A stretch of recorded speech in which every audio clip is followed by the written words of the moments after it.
கலத்தப்பம் சாப்பிட்ருக்கீங்களா? வாங்க பார்க்கலாமா? 1 கப்பு பச்சரிசி எடுத்து 4 hours ஊற வச்சுட்டு நல்லா மையாக அரைச்சி எடுத்துக்கிட்டேன். இந்த பதத்தில் தான் இருக்கணும். இதில் அரைச்சி எடுத்ததுக்கப்புறம் ரொம்ப திக்காக நீங்கள் அரைக்க வேண்டாம்.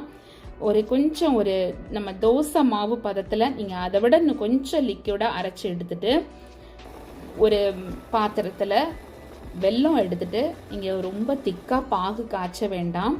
நல்ல பபிள்ஸ் வந்த உடனே நீங்கள் அதை ஸ்டவ்வை ஆஃப் பண்ணிவிட்டு ஃபில்டர் பண்ணிக்கோங்க. ஃபில்டர் பண்ணுறதுக்கு முன்னால் ஏலக்காய் பொடி சேர்த்து ஃபில்டர் பண்ணுங்கள். ரொம்ப டேஸ்ட்டாக இருக்கும். இந்த கலத்தப்பம் பார்த்திங்கன்னா கேக்கை விட ரொம்ப சாஃப்டாக இருக்கும்.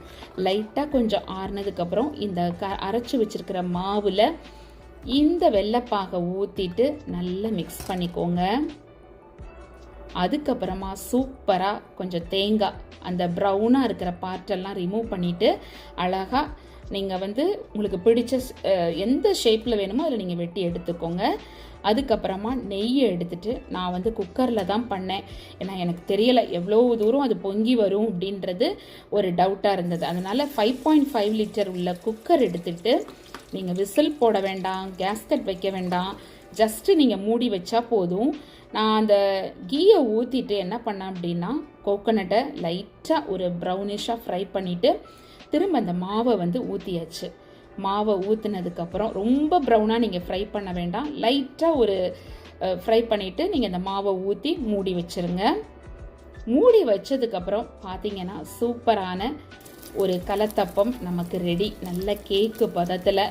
என்ன மிஸ்டேக் நான் பண்ணிட்டேன் அப்படின்னா கொஞ்சம் நேரம் ஒரு 2 minutes எக்ஸ்ட்ராவாக நான் வச்சதுனால எனக்கு லைட்டாக ஒரு ப்ரௌனிஷ் ஆயிடுச்சுங்க. சுற்றிலும் பாத்திரத்தை சுற்றிலும் அந்த கேக்கை பார்த்தீங்கன்னா கேக்கை சுற்றிலும் கொஞ்சம் ஒரு ப்ரௌனிஷ் ஆயிடுச்சு, கொஞ்சம் டார்க் ப்ரௌன்.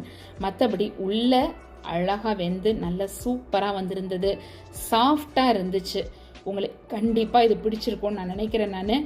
நீங்கள் இன்றைக்கே இதை ட்ரை பண்ணி பாருங்கள், டிலே பண்ணாதீங்க. கலத்தப்பம் இது பாரம்பரிய ஒரு உணவு, பாட்டி காலத்து பாரம்பரிய இனிப்பு அப்படின்னு சொல்லுவாங்க. வெல்லத்தின் சுவையும் ஏலக்காயின் மணமும் சேர்ந்த அற்புதமான பாரம்பரிய இனிப்பு தான் இந்த கலத்தப்பம். உங்களுக்கு இது கண்டிப்பாக பிடிச்சிருக்கும். இன்றைக்கே ட்ரை பண்ணுறீங்களா? ட்ரை பண்ணிவிட்டு கமெண்ட்டில் நீங்கள் சொல்லுங்கள் எவ்வளோ டேஸ்ட்டாக இருந்ததுன்னு. அவ்வளோ சூப்பராக இருக்கும். என்ஜாய் பண்ணுங்கள், கண்டிப்பாக பிடிச்சிருக்கும். என்ன யோசிக்கிறீங்க? ஐயோ இதை செஞ்சால் நல்லா வருமானு தானே யோசிக்கிறீங்க? விழுந்தால் எழுந்துரு, தோற்றால் கற்றுக்கொள், முயற்சி கைவிடாதே, வெற்றி உன்னை தேடி வரும். இந்த வீடியோ பிடிச்சதுன்னா லைக் பண்ணுங்கள், ஷேர் பண்ணுங்கள்.